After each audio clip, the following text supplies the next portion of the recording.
আসসালামু আলাইকুম। আমার ছোট বোন জান্নাত পুষ্প ব্রাউনবাড়ি সরকারি কলেজের অনার্স দ্বিতীয় বর্ষের ছাত্রী। সে টিউশনি করে প্রতি মাসে কিছু টাকা পায়। সেই টাকাটা সে খরচ না করে একটা প্লাস্টিকের ব্যাংকে জমায় রাখে, মানে অকারণে খরচ করেন আর কি। আজকে সে তার প্লাস্টিকের ব্যাংকটা কেটে কিছু টাকা বের করে আমাকে বলছে, আপু আমার খুব ইচ্ছে করছে বন্যার্তদের জন্য কিছু একটা করতে।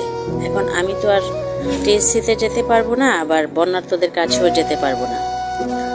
এখন আমাদের সরকারি কলেজের আরিয়ান মুন্না ভাইয়া আছে আর জুবায়ের আহমেদ ভাইয়া আছে।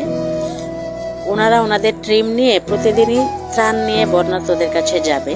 তাই আমার খুব ইচ্ছে করছে আমারই টাকাটা দিয়ে ভাইয়াদের কাছে যদি কিছু শুকনা খাবার কিনে দেই বা কিছু ঔষধ কিনে দেই, ভাইয়ারা আমার পক্ষ থেকে এই সামান্য উপহার বন্যার্তদের কাছে পৌঁছে দিবে আর কি। তো তার এই কথাটা শুনে আমার খুব ভালো লাগলো যে সে ছোট মানুষ, তার মধ্যে এমন একটা আবেগ আসছে। তার সামান্য একটু অর্থ সে ব্যাংকে জমায় রাখছে, এই টাকাটা দিয়ে সে বন্যার্তদের জন্য কিছু একটা করতে চাচ্ছে। আমার তখন মনে হলো যে আসলে আমরা সবাই যদি এইভাবেই এগিয়ে আসি তাহলে আমরা এই দুর্যোগটা মোকাবেলা করতে